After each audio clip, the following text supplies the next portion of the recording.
This is Erhai Lake, the mother lake for Dali people. For years, the water has been breeding the people living by the lakeside. But at the same time, human activities also take a toll on the water quality. Once known as a pristine mirror of the sky, this lake in southwest China was quietly drowning, choked by filth no one wanted to admit was there. For years, it sparkled in photos, praised in tourist guides, and ignored by those profiting from its slow decay. But then something changed. Behind closed doors, a radical decision was made. Bulldozers rolled in. Businesses vanished overnight. And beneath the surface, literally, crews uncovered something that left even seasoned scientists speechless. Why would a government rip apart a booming economy to save a dying lake? This is not a story about nature. It's a story about what happens when denial runs out of time and consequences start to surface. The lake that gave life. Nestled high in the mountains of Yunnan province, Erhai Lake has long served as more than a scenic landmark. It was the very heart of the Bai ethnic minority. Revered as the Mother Lake, Erhai sustained generations with its waters, traditions, and spiritual depth. Families lived in rhythm with the lake. Children learned to swim in it, elders prayed along its shores, and farmers tied their harvest rituals to its seasonal moods. It was a lifeblood and a legacy, quietly weaving itself into the everyday customs, stories, and songs of the Dali region. This deep-rooted connection was not simply emotional. It shaped an entire way of life. Erhai's physical and economic roles were equally profound. Fishing boats once glided across its surface daily, supporting modest markets with native fish, while its waters irrigated terraced rice fields, carved into surrounding hills. Villagers built their homes and routines around the lake's patterns, synchronizing planting cycles, water storage, and even local crafts with its natural flow. Tie-dye fabrics and ceramic pots depended on clean water for washing and cooling. This harmony wasn't accidental. It reflected generations of careful stewardship, where nature and community existed in quiet balance. Geographically, too, Erhai was a marvel, a rare alpine freshwater ecosystem at 6,450 feet, nestled between the Kangshan Mountains and Dali. Fed by snowmelt and highland streams, it moderated local climate and harbored unique aquatic species, its calm surface concealing both beauty and vulnerability. In the past, Erhai was a solitary example of how human beings and nature could coexist before it fell apart. It wasn't only the local people who admired the lake, they depended on it for sustenance. This can be reflected in the seasonal holidays they've had, their forms of agriculture, and their careful respect for the limits. To such visitors, Erhai appeared to be a sanctuary, a photograph of mountain, water, and culture mixed idyllically. But for the people with whom it resided, the lake was a necessity sacred. Such a balance proved to be a fragile thing indeed, however. And when it went wrong, the consequences came not as a sudden gale, but as a digital tide. Erhai Lake was transformed between 2013 and 2016, not by benevolent natural forces, but by viral popularity. This flood of social media influencers shunted the region from a fishing village into photogenic Instagram town territories. With the arrival of more than 40 million visitors annually, the region was cumbrously ill-equipped to face the inundation. Guest houses and cafes mushroomed everywhere, with little clarity about the sewage systems or permits. Wastewater ran unchecked into the blocks used for drainage or ditches that led on to the lake. Under strain, the infrastructure collapsed. Refuse all over, toilets choked, and old sewer systems couldn't handle it anymore. While the environmental signs of stress accumulated, business interests kept entering and public enthusiasm kept growing, while action remained far pending. The loveliness of the lake, once from its brilliance in the water and the timelessness of cultural continuity, was now sinking under the weight of its own fame. Then, just as Erhai reached peak fame, the very attention that glorified it began to unravel what had once held it together. Collapse in silence. Long before Erhai Lake made national headlines, nature had already begun signaling distress, but those signals were easy to miss. The first red flag appeared in the form of greenish scum drifting across the surface in warmer months. What looked like harmless pondweed was in fact cyanobacteria, a toxic form of algae that thrives in water overloaded with nutrients like nitrogen and phosphorus. These blooms, often mistaken by casual observers for seasonal plant life, were fueled by untreated sewage and agricultural runoff seeping into the lake. As the algae multiplied, they blocked sunlight from reaching native aquatic plants and began consuming the oxygen critical to fish and invertebrate survival. What followed was a quiet unraveling of the lake's biological web, largely unnoticed by the tourists snapping photos from paddle boats above. Water quality began to deteriorate across multiple dimensions. Chemically, tests showed increasing levels of nitrates, phosphates, and ammonia, byproducts of human waste and fertilizer. Biologically, native species like Otilia acuminata, a flowering aquatic plant once abundant near the shore, began to disappear. This plant played a key role in oxygenating the water and providing habitat for smaller organisms. As it vanished, a chain reaction unfolded. Oxygen levels dropped in deeper zones, fish populations declined, and the lake's self-cleaning mechanisms began to falter. Visually, the water remained deceptively serene in many areas, but in key stretches, swimmers reported a musty smell, fishermen noted floating debris and oily sheens, and farmers began to notice strange colors and odors in the irrigation canals that fed their fields. The ecological changes put a local settler's livelihood through harder times first, especially for those still depending on the lake, whether directly or indirectly. Fishermen have traditionally plied those waters with heavy nets. Now they return from the lake with even lighter nets, and they are altogether empty. From fishermen, they have turned into sightseers, and are now converting their boats into the tourist industry. Those farmers who used water for irrigation from the lake have started noticing the consequences slow down in crop growth. But this land is reputed to have vegetable products growing spots or a bad smell, marking them unfit for sale. Therefore, the economy subtly shifted from an ecologically balanced one to one supported by transient tourist dollars, as fragile from ecological consequences as the lake itself. Erhai, though from far away, managed to present a picture-perfect postcard. Flawless footage by drones showed glimmering waters with swans glittering in the mountains. Travel ads painted a picturesque world, whereas Jim hid the rot spreading under the skin. The deep scars carried by the environment were never seen by the ordinary outsider, while many locals turned a blind eye as they made their buck out of the tourist boom. It is too late for nature, since the scream was silent when the public took notice of the disaster. The crackdown and the cleanup.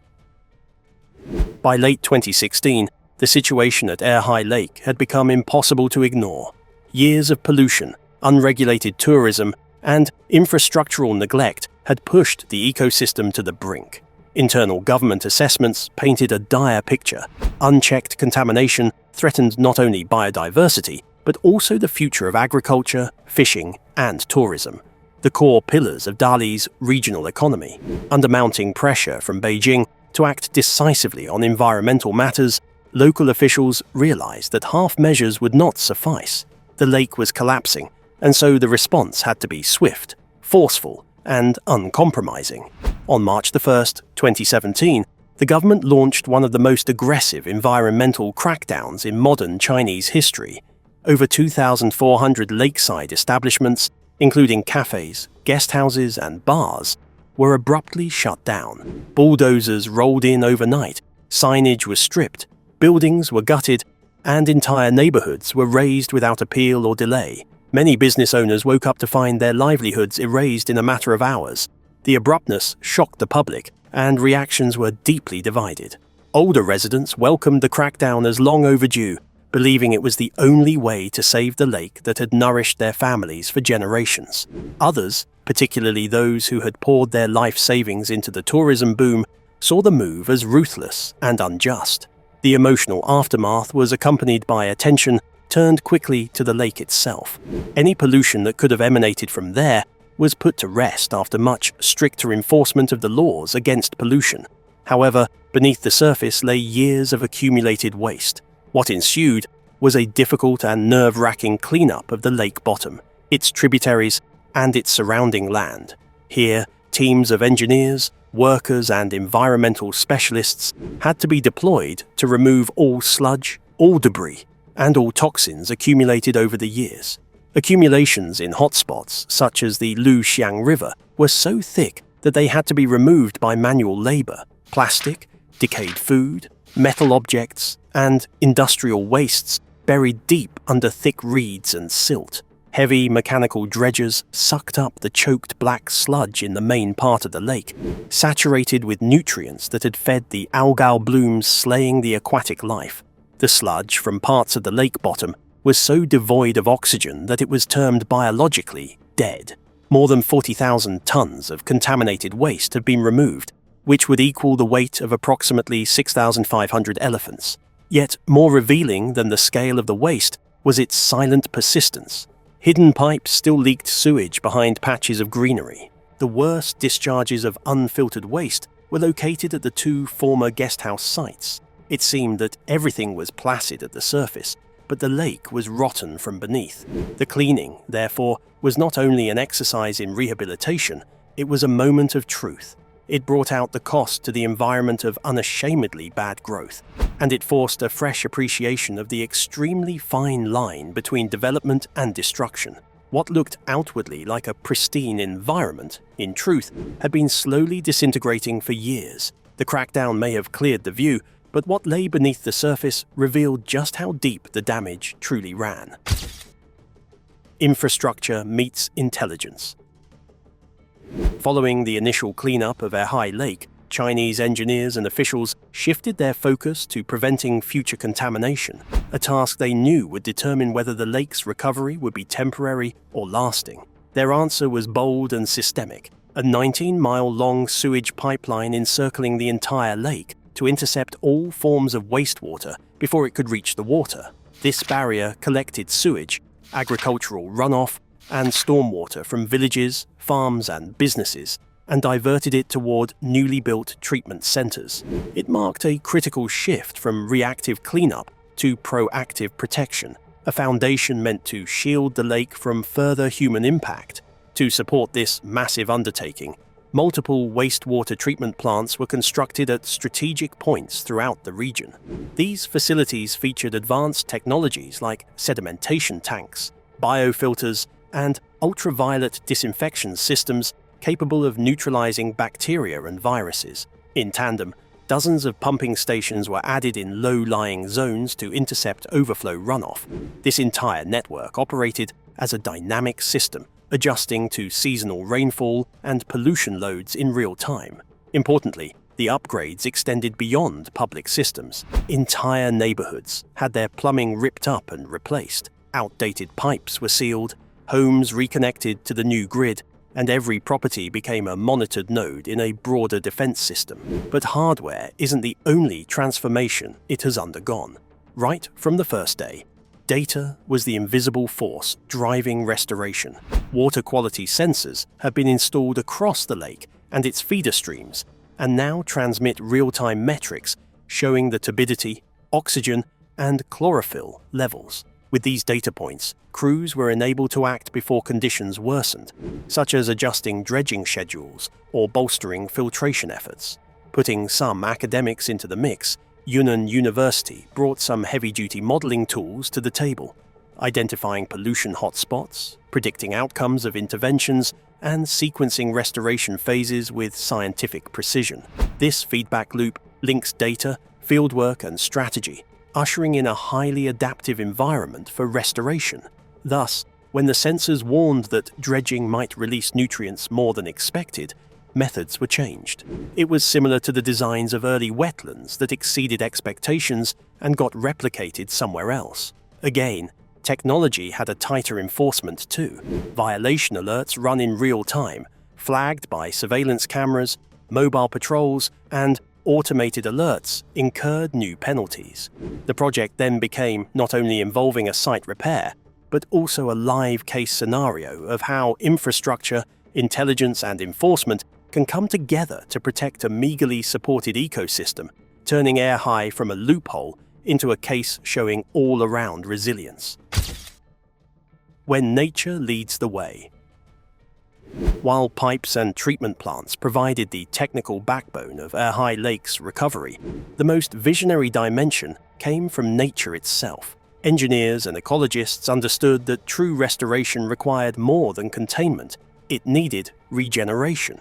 As part of the Erhai Ecological Corridor project, hundreds of acres of degraded shoreline and streamside zones were transformed into wetlands. These weren't just scenic buffers, but living filtration systems. Dense vegetation and intricate root networks worked to absorb excess nitrogen, trap sediments, and break down organic pollutants, creating a natural defense line before contaminants could reach the open lake. The wetland design was guided by ecological precision. Native plants like reeds, cattails, and aquatic grasses were chosen not just for their resilience to the Yunnan Plateau's climate, but for their environmental function. Their roots filtered pollutants, stabilized soil, and encouraged biodiversity by creating new microhabitats. Positioned along critical tributaries, such as the Losi-Jiang River, these wetlands functioned like ecological sieves, slowing water flow, capturing sediment, and stripping nutrients before releasing cleaner water into the lake. Unlike concrete embankments, these green interventions are adapted to the land's rhythms, working in harmony rather than opposition. Over and above their ecological function, these wetlands catalyzed an evolution in the very organisms and communities that existed next to them. Extinct lands transformed into areas with wooden bridges, birdwatch decks, and paths for walking. Herons and egrets returned, soon to discover curious children and camera-shot tourists beyond. The shared civil activity thus became part nature reserve and part park, the formerly unapproachable land. Instead of forcing rivers into stiff channels, the restoration crews embraced flexible watercourses that mimic old floodplains and slow the runoff. In doing so, they allowed nature its room for self-repair instead of trying to control it. The payoff came quickly and dramatically. Water clarity surged, from less than a foot to more than 7 in key areas by 2020, signaling true chemical and biological recovery. The golden line barbel, a native fish thought locally extinct for decades, returned not only in scattered sightings, but in breeding populations. Delicate aquatic plants reappeared, algal blooms declined, and oxygen levels rose. Frogs, insects, and waterfowl followed. Scientific journals began citing Erhai as a rare case of rapid freshwater recovery. What began as a daring ecological bet became both a local triumph and a global example. For the scientists and residents who once feared the lake was lost, its revival offered not just hope, but vindication. What began as a local act of repair was quietly becoming a blueprint others were eager to follow. Restoration that inspired nations. Erhai Lake's recovery didn't just bring back clear waters and native fish, it sparked a full-scale transformation in how the region functioned, socially and economically. After the 2017 crackdown and the massive cleanup efforts, Dali's once thriving tourism industry hit a steep decline. But instead of fading into obscurity, it reinvented itself. With stricter environmental regulations in place, only guest houses and cafes equipped with approved sewage systems and waste management plans were allowed to operate. The chaotic, unregulated boom of the past was replaced by a more deliberate, sustainable model. By 2021, lakeside towns like Shuanglang had re-emerged as eco-tourism hubs, drawing visitors not just for the views, but for the story, how a dying lake had been brought back to life. The agricultural sector, too, underwent a significant shift. Before the restoration, many farmers around Erhai relied on high-yield, high-impact crops like garlic and rapeseed, which required heavy use of chemical fertilizers and pesticides, one of the major contributors to lake pollution. New environmental rules rendered those practices unsustainable. In response, farmers began to experiment with low-impact, high-value alternatives such as cherries, blueberries, and organic vegetables. These crops not only fetched higher prices in cleaner label markets, but also helped reduce nutrient runoff into the lake. Government programs provided training and support, and in time, a new generation of environmentally conscious farming practices took root, proving that ecological stewardship and economic success were not mutually exclusive. Perhaps the most powerful force of such an environmental restoration has emerged from the changing attitudes of the Dali people. What was initially a government-imposed environmental crackdown grew into a kind of grassroots movement. Watershed education found its way into schools' science curricula. Local families began organizing regular cleanup days. Even children could confidently speak about nitrogen levels and algae blooms. Skeptical residents were beginning to take pride in what they felt were their stewardship obligations of Erhai. Conservation was no longer an abstract concept. It was now lived and felt as a responsibility right at the local level. What once seemed a bitter sacrifice has, instead, transformed into a real second chance, with a rise in civic pride, not merely about the recovery of this lake, but also about all it took together. This myth has really gone beyond the boundary of China.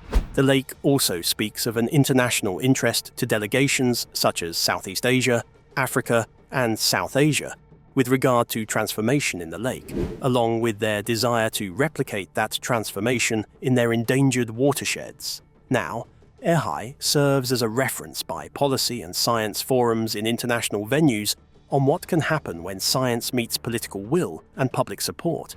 That has moved with time from a story of tricky progress that only raised red flags of imminent ecological collapse to an active witness to environmental redemption. No damages are irreversible, as proof that not only does rehabilitation work, it inspires the whole world to change.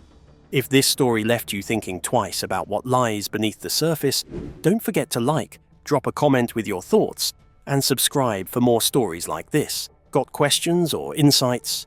We'd love to hear them below. And if you're curious about how other ecosystems are fighting back, click the next video on your screen now. You won't want to miss it.